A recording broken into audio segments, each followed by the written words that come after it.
Bob Booz, Vice President of Revenue Cycle, Centra. Thanks for joining me today. Yeah, thanks for having me. I want to just kind of jump right in. We'll be talking about SparkChange today.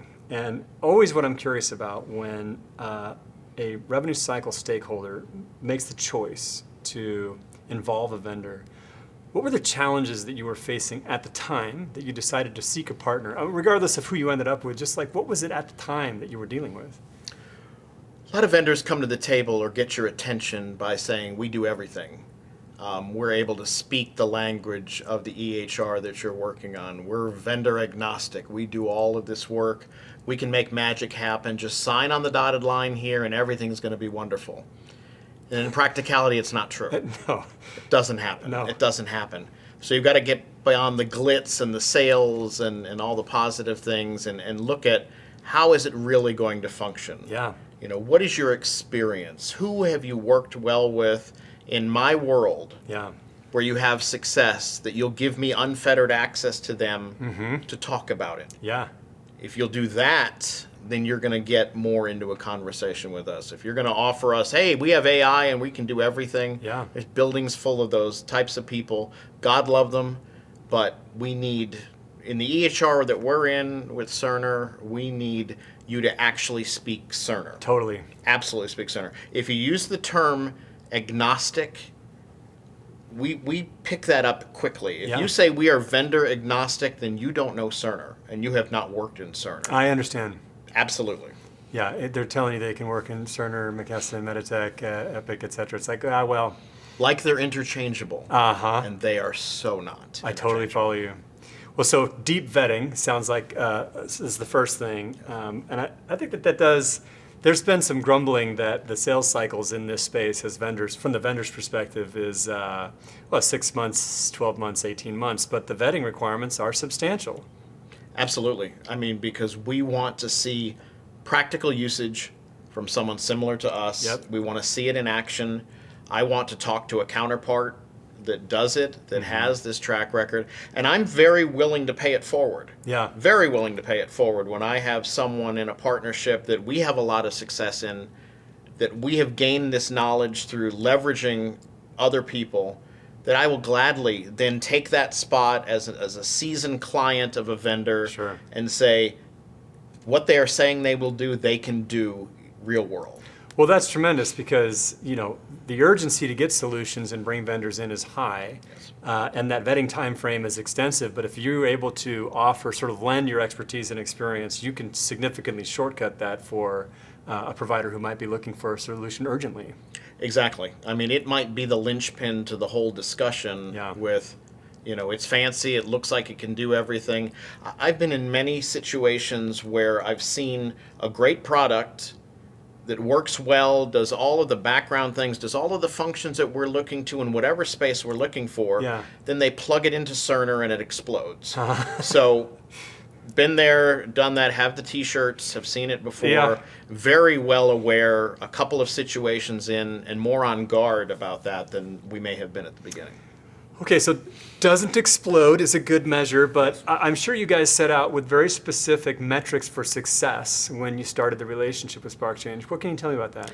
We were in a dark area. We were in, probably in my 30-plus year career, in a situation where we were more in the dark about our data and our operational structure and rev cycle than anywhere I've ever been in my career. And my career goes back to the late 80s. You're talking about like from a reporting and data access standpoint? Absolutely. Okay. Absolutely. Yeah. We are in a dark room poking around, trying to make sense of data that Oracle Cerner has a difficult time producing. I understand. Yeah. So it's like bowling behind the curtain. Absolutely. Jeez. Absolutely. Okay. So then it sounds like the measure of success that you would establish is visibility, reporting and access to data. Yeah. We liken it to a huge spotlight coming on in a dark room, because that's exactly what we had out of the box with Spark. They know Cerner. They speak Cerner. Cerner is like Klingon to people. Yeah. If you speak it, there's a market for you because we have not seen data that I've been used to seeing for 30 years, going back to DOS-based platforms, AS400-based platforms that I would have reports, a census report, Yeah. in-house census report, just some basic reports that I join this organization and say, can I see these reports? And well, we don't have those, but we could work on something or open up a case and try to get you a report. I'm like, I just want to go click a dashboard or open a daily report and see the list and go through these. And that was a real struggle. Yeah, what you're talking about really just sounds like an elementary level of access to data, but I'm sure that what you found, as soon as you get to the elementary level, you're looking to go to the deeper levels, Yes.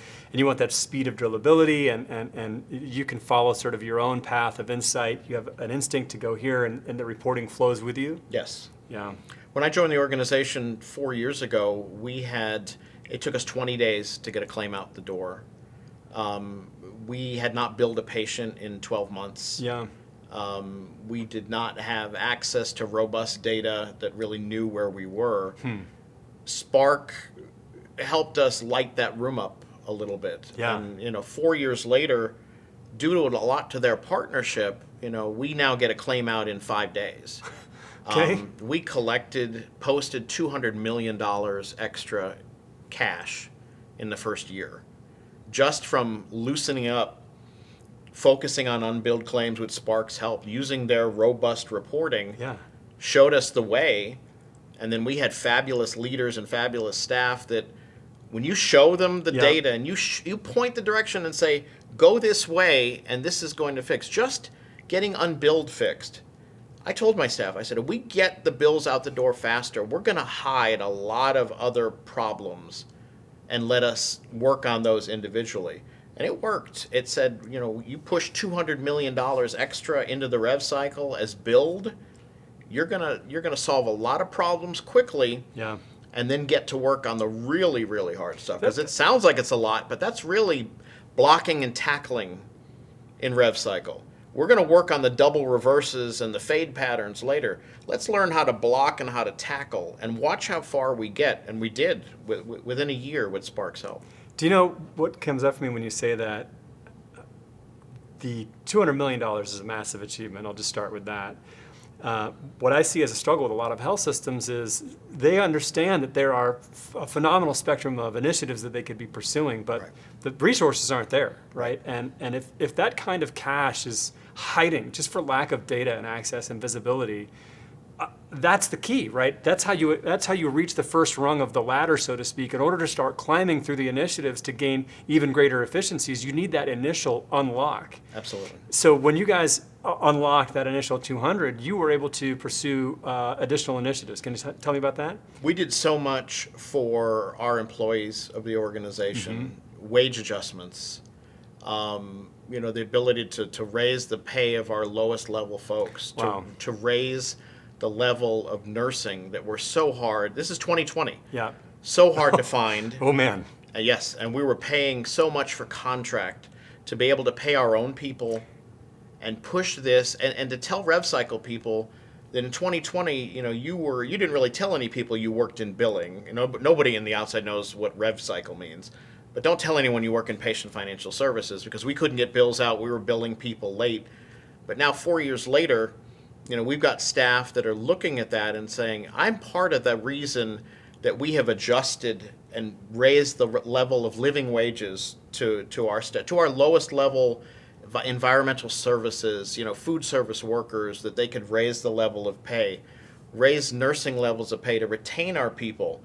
Where did that money come from? From operations. Sure. From us putting $200 million extra into the health system, into the community. Yeah. Ability to offer more services, do more charity care, attract more people to be there, and to directly link our folks and say, you did this. You did this by taking all of that mess and bringing us to a level of above average performance. We're still trying to get to best level performance, but just raising at that bar, just getting our claims out faster. Right. You funded an organization. 75% faster. Yes. Yeah. Yes, and now adding services, expanding a very busy emergency room at our own, $100+ million project. Wow. Fund that a lot with capital, but operational cash, we're generating that across the board. What a difference. So what I want to hear from you about this is certainly you've credited SparkChange with having transformed the data and the visibility reporting analytics. That's great. I want to credit you and the team as you're talking about this for the achievement that you've had. I would be curious to hear from you guidance that you would have for other, let's say, VPs of revenue cycle on how you guys undertook your side of the relationship and created success from your side with SparkChange. Tell me about that. Focus on what's important. Getting back to the fundamentals of doing the basics, getting a clean claim out the door in 5 days or less. If you do that, you'll get 85% of your collections are going to generate from that claim. Yeah. All the rest of the time, all the staff, all the money we're spending is trying to chase that additional 15%. Sure. If you're best in class at getting that 85% out the door, magic is going to happen. And if you believe in that magic is going to happen, if you just do the right things, the simplest things, and sending it out as clean as you can, the cash is going to fly in based on those claims. And then you can fight on that additional 15% that we have to fight for. Well, I think you've touched on this a bit, but I'd like to just kind of pull the thread on it. I'm always curious how the performance improvements, and you've quantified the 200 million as a massive, and I'm sure since then there's been more. I want to hear from you from a mission standpoint. How has this change, how has this partnership, how has those extra resources impacted your system's ability to deliver on mission? Data is power. Yeah. And with Spark's help to be able to finally see the data, lay it out in front of everybody, lay out the fact that in 2020 we had $100 million in denials that we lost. And that we've reduced that over the 4-year period 70%. Wow. By having the data, aggressively pursuing the payers, fixing the errors, battling with the payers to get what was justly due to the health system paid. Yeah. By knowing the data. Yeah. By seeing what's in front of us. Because we were bouncing around, I've used that dark room analogy quite a bit, but we're bouncing around doing the best we can. Sure. When you suddenly light up a room and you see your goals, you're surprised at how much you can focus on that. Yeah. So our mission is to take care of our community. We're in a community where we're 91% of the market. If you're with Centra Health, you're with us from your doctor, to all your hospital care, surgical care, post-acute care. And it's very important for us to fund that mission. Yeah. And you have to have the cash to fund a mission. You have to be able to offer those services. You've got to get it from somewhere. And when you have a revenue cycle that's sputtering and you're barely surviving, you're hurting that mission because you can't be out there funding all of these works, without that cash. Yeah, significant impact. I'd like to hear from you. SparkChange, from my perspective, is clearly differentiated, but I want to hear from you. How do you feel SparkChange has distinguished itself from the other players in the marketplace? They speak Cerner. And with us, it's night and day because, they can go in and show us, ways we can use the data, and we've had a lot of difficulty with Cerner that once we started seeing the inner workings and, Spark comes from Cerner, former Cerner engineers. That they have worked on that level. They, some of them have been involved in the initial coding of how Cerner works, know all the deep levels of it, and we've been able to bring a myriad of problems, Colt, and say, this is what we're trying to do. And they're like, oh, okay, we can do this, and we can work around that and come up with an automated solution. Yeah. We fought with credit balances. And credit balances seems like, in the world of metrics, it seems like such a small part of the feature. And we learned quickly that it's not, that we had $50 million in credit balances 3 years ago. Through automation from Spark, giving us the data, helping us break it up by where is it coming from, what's causing it, what can we have, automated jobs that Spark does fix it. We've reduced credit balances from $50 million to $3 million. So $47 million reduction. And often in that number, there's income for the health system out there because you have duplicate adjustments. Sure, yeah. And then you also have patients that are due money back, but because of the sheer volume of them, manually you can never hope. No. The metric was that we would need 10 people to work 100 years to resolve all of these credit balances. Spark came in and helped us work with our people, work with another outside vendor, partnered together to present that data, automate it, and fix all the credit balances we could to do a $47 million reduction in credit balances. Holy smokes. Yeah. I mean, the impact numbers that you've given me, from the credit balance to the denials to, I mean, these are significant impacts. And your AR days, like, wow. Yes. Yeah, about a 15-day reduction in AR days as well. Holy smokes. So it's been, when we put up that 4-year scorecard and we say where we were in 2020 and how we ended in 2023, I've been doing this a long time. I have never been able to put up a scorecard like that. I could talk through anything. I could give you positives of anything.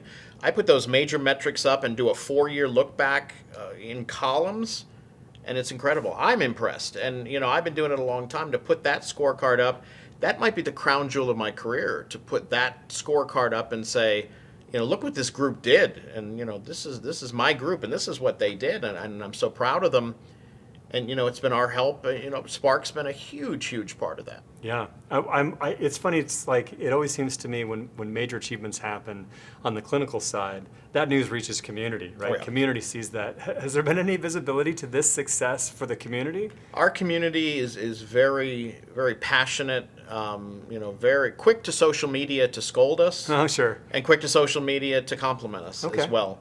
And when we struggled in 2020 to just simply get patient balances in a statement to them, and all the work we've done, you know, that they're complimentary of it. You know, I don't know what, and, you know, the layperson doesn't know. I don't know what Centra did, but all of a sudden, you know, I got my bill on time. Yeah. And, you know, I'm getting this type of thing. So we went a lot from 30-year career. You know, the often complaint is healthcare is expensive. Yeah. You know, that's a lot of money I've got to pay. You know, I didn't know I had a $5,000 deductible. All the things you hear these days. But we had, what snuck into our top 5 was, I want to pay my bill and you don't let me.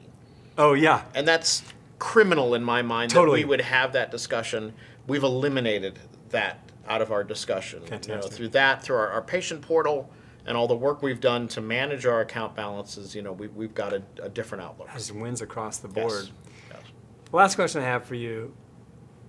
Someone who's sitting in your same chair in another health system, they're maybe facing similar struggles. What guidance would you have for them in that moment? You can reflect on the 2020 moment. They're in the 2020 moment now. What guidance would you have for them? When we started in 2020 and we were desperate for answers. Mm-hmm. We had the people that wanted to do well. You know, we had the staff in place. You know, I've been doing that at that point almost 30 years. Yeah. And I leveraged a lot of things that I've done in my career, and like, where have I had successes and where have I done different things? You know, you've got to find, you know, with the EHR Cerna that we use, you've got to find that unicorn, that one or that group of them, you know, that go beyond the limitations that it has. Sure. And excel and have very good experiences. We were desperately looking for one of those, and we found a couple. Mm-hmm. And but luckily we found Spark that kind of help us get to bid. Now I think that I would say to someone, you know, that you're struggling with that EHR, you know, and you're going to stay on that EHR, you know, call us. We're going to tell you how to take the situation that you have, make the best of it. You can still be a very above average rev cycle, you know, if you follow these processes. And having access to your data, having ready access and automation that Spark offers and dashboards that they offer us has really changed our game. Then I guess, not to put you on the spot here, but are you making yourself available for other providers to reach out and talk with you? Would love to share the story. You know, I've done numerous talks at HFMA conferences and talked about. We've called it to the brink and back. You know, we went to the financial brink and we're staring into the abyss and saying, I don't know if we can fix this. That talk fills a room. Yeah, it did. Yeah, it did. And just to see when I throw some of those numbers out there and show the slides and say, we were taking 20 days to bill a claim. You know, we were taking 70 days to get a bill paid. We had $50 million in credit balances, and this is what we are now. To see the looks on people's faces, for like, sure. you know, are you on Cerner? I'm like, yeah, we are, and this is how we've made it work. Well, I really feel like it's so important that where successes happen, that we share them. right? That we Yes. create visibility. I think that that's the only way we're really going to advance and get past the challenges. I appreciate that you took time in this conversation, and I'll just vicariously for everybody who might actually reach out to you, thank you for your availability Absolutely. to share your story. Absolutely. Thanks for taking the time Yep, today. absolutely. Thank All you. right.